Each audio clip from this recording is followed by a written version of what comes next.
السلام علیکم دوستان عزیز. بار دیگر سلام. باز هم برنامه دوست داشته شما پرسکاو است روی اکران ها. موضوعی که امروز انتخاب کردیم بسیار شوق‌آور است. دیوانه وارزور. و این هم درباره تکنولوژی معاصر می باشد. در تمام ساحه‌های حیات جمعیتی و در تمام کشورهای دنیا امروز تأثیر روزافزون و بی‌میلان تکنیک و تکنولوژی به مشاهده می‌رسد و گویا زندگی انسانیت به تکنولوژی به واسطه‌های پیشرفته کامپیوتری ناچیز و بیهوده می‌نماید. بله، چرا هر روز حداقل یک تکنولوژی نو روی کار می‌آید؟ ما با تاریخ پیدایش واسطه‌های تکنیکی، اسباب تکنیکی و دیگر اون چیزهایی که با اطلاع با وسایل اینوواسیونی پیوند دارند اگر نگاه کنیم عیان می‌شود که همه این چیزها در یک فضای خالی در محیط خالی به وجود آمدن. همه اینها محصول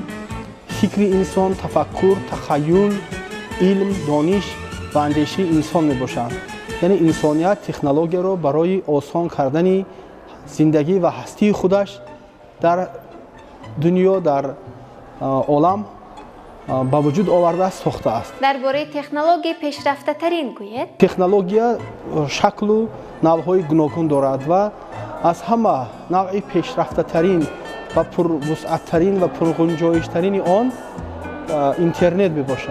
اینترنت یک واسطه، یک وسیله مخابراتی اطلاعاتی است که مجموعاً از جانب کسی اداره و نظارت کرده نمی‌شود و دسترسی به اطلاعات، به خبر، به کتاب، به سرچشمه‌های گوناگون علم و دانش خیلی تیز و زودرس میباشد. در قطار این باز کدام نمود تکنولوژی با وسعت رشد می‌یابد؟ به همین خاطر ما مشاهده نمودیم که در برابری خب البته اینترنت باز واسطه‌های پیدا شده‌اند روی کار آمدند که فعالیت همه‌روزی آنها با اینترنت علاقه‌مند دارند. از آن جمله علاقه موبیلی که مثلا ما با تلفن‌های موبیلی با تلفن‌های همراه گفتگو می‌کنیم و حرکت اینها هم به مثلا اینترنت ناگزیر است.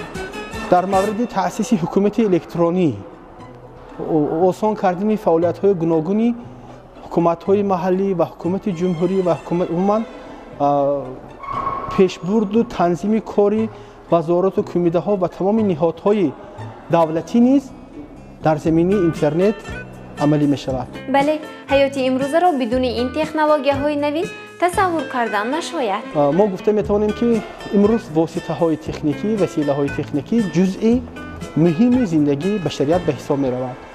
ما همگان می‌دانیم که وقتی که واسطه‌های گوناگون تکنیکی پیدا شدند، مثلا اگر آخر عصر 19 و ابتدای عصر 20 آهسته مثلا وقتی که تلویزیون‌ها پیدا شدند و فیلم‌های حجتی، اول فیلم‌های بی آواز، بعد فیلم‌های حجتی آوازدار و بعدتر مثلا فیلم‌هایی که رنگا نمایش داده می‌شدند، ثبت کرده می‌شدند و تدریجاً وقتی که تلویزیون پیدا شد همه گفتند که مثلا تلویزیون جای تئاتر را گرفت.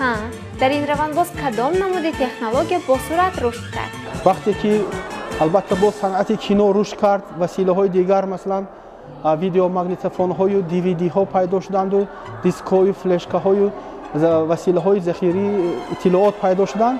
همه گمان کردند که دیگر گویا نیاز به تلویزیون نماند، از طریق تلفن موبیلی یا از طریق مثلا دیگر دیویدی و دیگر واسطه‌های تکنیکی می‌توانیم ما فرض کنیم بسیار ذخیره‌های گوناگون اطلاعاتی فرهنگی رو شاید تماشا می‌کنیم و از بر می‌کنیم. به همین خاطر گویا هر یک ظهورات نو باعث از بین بردن یا سوس کردن چیز یا وسیله بود که پیشتر پیدا شده است. و پیدایش اینترنت هم همین گونه بود ها؟ چیزی که ما می‌دونیم تقریباً 10-15 سال پیش، یعنی وقتی که اینترنت برای عامه دسترس شد، سخت جوانان به همین اینترنت روی آوردند و گمان کردند که مثلا سرچشمه‌های علمی، کتاب‌ها، قاموس‌ها، خب البته فرهنگ‌ها، دیگر سرچشمه‌های دانش و مثلا معرفت را با آسانی می‌توانند از اینترنت دریافت کنند و کتاب‌های الکترونی رو جمع‌آوری کنند و از آن استفاده کنند. بعدتر این چیز اثبات شد که همه چیزی که در مثلا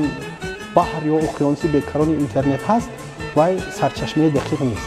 آن را کی گذاشته است؟ آیا مؤلفی همان کتاب ҳамон олим ҳаст ё ҳамон муҳаққиқ ҳаст ин чизҳо ки ба шубҳа пайдо шуд ва дигар бисёр маълумотҳое ки хусусияти таблиғотӣ доранд хусусияти рекламавӣ доранд ё маслан касе ба хотири баланд бардоштани рейтинги худаш обрӯи мавқеи сиёсӣ иҷтимоӣ иқтисодии худаш истифода мекунад он чизҳо ба арзишҳои асосии инсонӣ латма ворид карданд ба ҳамин хотир имрӯз мо нигоҳ мекунем ки то як андоза истифодаи интернет ва василаҳои техникӣ аз ҷониби бисёр ҷавонон теъдоди асосии ҷавонон ҳамин тарзи роҳҳои истифодаи он шинохта шудааст имрӯз ҷавонон кӯркорона барои дарёфти сарчашмаҳои дониш ба тамоми мавод ва матолибе ки дар интернет ҳаст бовар надоранд ва ин кори бисёр дуруст аст ки ҳар чизе ки дар интернет ҳаст ба он бовар кардан дуруст нест саҳеҳ нест бале ҳар яки онҳо ҷои махсус ва таъсири хоси худро дорад дар истифодаи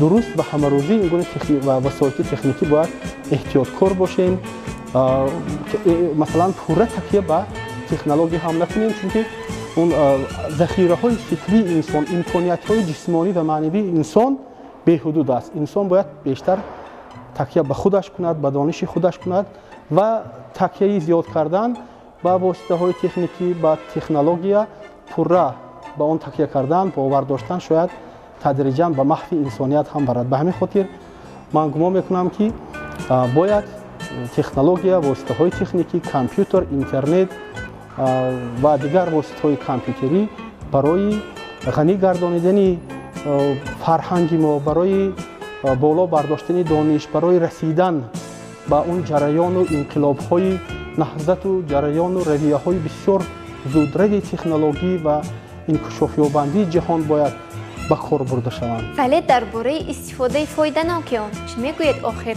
дар ҳақиқат ҳам кори моро осон мекунад бояд ҳар як нафаре ки хуб масалан новобаста аз синну сол он нафаре ки дар корхонаҳои давлатӣ дар корхонаҳои хусусӣ кор мекунанд масалан онҳое ки дар мактаб мехонанд хонандаи мактаб ҳастанд донишҷӯ аспирант ё магистрант ё докторант ҳастанд ва ҳар нафаре ки дар ҷомеаи имрӯза ҳаст бояд бо технология сару кор дошта бошад парҳез кардан дурӣ ҷустан аз технологияи нав нишони камолоти инсонӣ нест ин чизро бояд ҳама инсон донад ва аз он истифода кунад чунки воситаҳои мухобиротӣ иттилоотӣ кори инсон хеле осон мекунад албатта коҳилӣ танбалӣ ин кори албатта ягон вақт кори хуб нест ба ин ягон мисол биёред масалан метавонад ки як оила аз як компютери персоналии замонавӣ истифода кунанд масалан мо шарт не ки тамоми бойгирӣ ва сарват ва буҷаи оилаи худмо барои ҳамин харидорӣ воситаҳои техникӣ сарф кунем ба ҳамин хотир танҳо ба назари ман истифодаи оқилонаи ҳамин воситаҳо зарур аст ва масалан мо гӯем ки ман 40 сола шудам ё 50 сола шудам ё 55 сола шудаму барои ман омӯхтани компютер ё ноутбук истифодааш ё истифодаи масалан дигар воситаҳои техникӣ ё ин чизҳо зарур нест гуфтан ин нишони коҳилӣ танбалӣ қафомондагӣ аст ана расидем ба ҳадафи аслӣ айнан дар ҳамин ҷо пурсуковро шурӯъ мекунем шумо аз технологияи муосир истифода мекунед бале ҳозир бе ихеваҳо намешавад телефон интернет ҳозир вақту замон ба донистани технологияи муосир фоида дорад ҳам корои мои сабук кардааст албатта бале чӣ бале бисёр васеъ истифода мебарам албатта استفاده میبریم хеле ҳар рӯза истифода мебарам бале ин солу замона ба нигоҳ кунед агар марду зан кӯдаку пир ҳама интернет бичаспидагӣ بله با اینترنت سر کار دارم در فیسبوک صفحه دارم استفاده نمیبرم ببخش ممکن به تو یک سوال دهم барои чӣ истифода наметунед دسترس نیست برایم تو چی تلویزیون نداری من یک خیلی موسیقی 100% استفاده میبرم بله بله حتما است من اساسا در کتابخانه ملی تاجیکستان کار میکنم در شعبه خدمت رسانی و با مشتریان اساسا کاری ما با تکنولوژی حاضر است албатта метавонам албатта телефон компютер албатта компютерро истифода мебарам бале сипос барои посух чӣ хеле дидем қариб 100% мардум аз технологияи муосир истифода мекунанд саволи ҳамешагии барномаи пурсуков барои чӣ чаро аз технологияи муосир истифода мекунед тамоми дарсҳо қариб ҳамаш китобҳо электронӣ бисёриш ҳамаи китобҳо хай харида намешавад ку хай библиотека бо мегирем бале кори маро осон мекунад хусусан мани дар шабакаи интернет аз ҳисоби он ки ман худам دکتر هستم برای فعالیتی و هم بسیار لازم فعالیت کارمی بسیار همه نویگیری‌های و تیپ را من اینترنت شبکه‌های اینترنت می‌آموزم. البته این هر یک تکنولوژیایی که نوترین که از طرف انسانیت اختراع میشوند و به حیات انسان وارد میشوند همه آن برای سهل گرداندن حیات انسان خصوصا امروز تکنولوژی نوترین از قبیل کامپیوتر تلفن این برای نه فقط سهل و آسان گرداندن حیات انسانی باشه از طرف دیگر برای فعالیت امروزه خیلی ضرور است و ندانستن کامپیوتر امروز خودش یک چیزی غیر عادی است. بعضی خبرها رو میفهمم. همه چیزا را آسان کرده قلای کرده ما با میفهمونم همه چیزا. البته منفعت دارد خیلی من مثلا با فرزندانم که در خارج زندگی میکنند با اونها علاقه میکنم. تنها برای همین؟ نه تنها این. یکم اخبارات گرفتن خواهم از اینترنت استفاده میبرم. همین چون از هر مراتب گویم میشه چون که به کامپیوتر امروز کار کردن نمیشه ها؟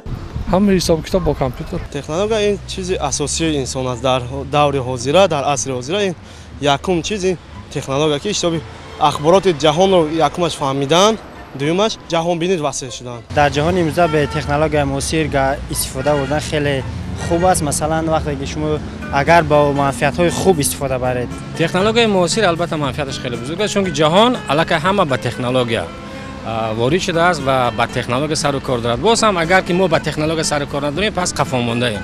همزمان آموختن این یا آن مسئله در یک آن واحد دلخواه مسئله با گوگل میزنی و میبراید معلومات میگیری یا که ویکی‌پدیا و دیگر هر چی که مثلا در جهان معاصر وریانت الکترونی دارد میتوان دسترس کردن و به زبان‌های انگلیسی، روسی، عربی، فارسی خواند. این خوب است. کار آسان میکند، کار تیز میکند. پیشروی کار بسیار است نسبت تکنولوژی اطلاعاتی در. وقت را بهوده نمیگذرانیم. اهمیتش خیلی مهم است. اساساً این رو گفتنی هستم که مثال جوانایی که در حاضر مثال برای خواندن و برای پیشرفت برای آینده خود اگر کوشش کنند باید از تکنولوژی موثر استفاده کنند. بسیار دوستا هستند در خارج با آنها صحبت کردن درباره خبرهای اصم آخرین با خبر شدن. با واسطه تلفن حاضر با برادرم یا اون کس در ترکمنستان می باشند با واسطه تلفن گپ زدن. کارم آسان میکند. حیات ما جدا هم خیلی آسان کرد. همچنان خیلی که در همه خاندان هست ما هم حرکت میکنیم که از همین تجهیزات رو استفاده بریم. مثلا من از اینترنت و من به درسم چیزای فایده آور میگیرم برای وظیفه خانگیم رو اجرا کردم. برای روزگار در کار میشه. تلفن همچون اینترنت کامپیوتر این برای از خود کردن این یا آن چیزهایی که به تلفن گنجایش نمیکند. البته این تکنیکی حاضر زمان به من خیلی یاری زیاد میرساند. درست، پاسخهای خوب بود، ولی به فکر شما استفاده تکنولوژی معاصر بیشتر جهتی مثبت دارد و یا منفی؟ دو طرف شاید هم ضرر دارد هم فایده دارد. خیلی فایده دارد تو برابری هم ضرر دارد. خیلی به همه گفتنی هم که злоупотребление نکند، کمتر استفاده برد. تنها برای درس. این اونقدر دشوار نیست که. فایده جامعه. ای ضررش هم های فایدهش هم هست. برای ما خیلی فایده کرده. فایده نه کاراش هم هست، ضررش هم هست. هم جهتی منفی هم جهتی مثبت هست. جهتی خوبش هم اینکه جهان بینی وسیع میشه. وقتی که جهان بینی وسیع میشه طرز حیات سالم زندگانی جهان بینی همش این تاثیر میکند. با یک جهتش که اساسا این رادیاسیش بلند بیماری های انکولوژی آدم میرساند. اما میدانیم که بیماری سرطان مغزی سر به آدم میرساند. یعنی اگر نورسان باشد اینهای اینهای پسیکولوژیش ویران میکنند چون که بچهای مواد ادب میکنند همین کامپیوتر به بازوی هر خیلی روزی در روز همون کامپیوترش بنشستگی یک خیلی تنکچه بازی میکند. درس دور میشد، کتابای بدیهی دور میشد. این جهتی هم منفیش هم مثبتش. به نظر من جهتی منفیش جهتی خوبش برای انسان‌های کلان جدا هم فایده آور. هم فایده داره هم ضرر داره. ذهن آدم رو کن میکنه. برای بازی فقط باشد این البته زیان است. برای خردسالان. جهتی مثبتش چی؟ مثلا من درباره یگان دارو اخبارات گرفتنی شوم میخواهم همون فهمم دربارش албатта аз интернет кор мефармоям. ҳамин таҷҳизоти шумо ҳам аз ҳамин ҳозирзамон аст ки муосир ҳамин истифода буд истифода пештар ин хелҳо набуд ку ба фоидаи ҷомеа аст 100% ба манфиат аст вале аз рӯи меъёр бояд истифода кунанд шаҳрвандон اصلا بسیارتر به فایده اش است فایده کلانش بسیار نخواهد که بچه های یوش نمیفهمند به ضرر هم کار کردنشون ممکن است میفهمم بر فایده جامعه است البته نه البته به فایده جامعه مقدار زیادش البته بخوام زیان هم دارد برای بچه های یوش برای مکتب خانه برای من هم مثلا بسیار سری کامپیوتر شدن یا سری تلفن شدن ضرر داره اکنون این وابسته از خودی آنها میباشد چه خیلی استفاده میبرند اگر به فایده استفاده برند به فایده هم میشه اگر به هر خیل چه خیلی که میگن سایت ها به هر خیل به ها در آمده بیکاری کنند البته به ضرری هم است فایده بوده است البته بر فایدهش هرچند که من این در و هم می نویسند که زیانش بسیار گفته لیکن من حالی نفهمیدم زیانش به فایده است من فکر میکنم که به فایده نه به ضرر. عالی. تشکری زیاد دوستان. از این نظر پرسی با ما معلوم گردید که قریب 100% مردم از تکنولوژی معاصر استفاده میکنند و همگان درباره ضرر و فایدهش میدانند. به هر حال دوستان عزیز احتیاط باشید و همیشه در معیار استفاده کنید. تا برنامه‌های دیگر خیر.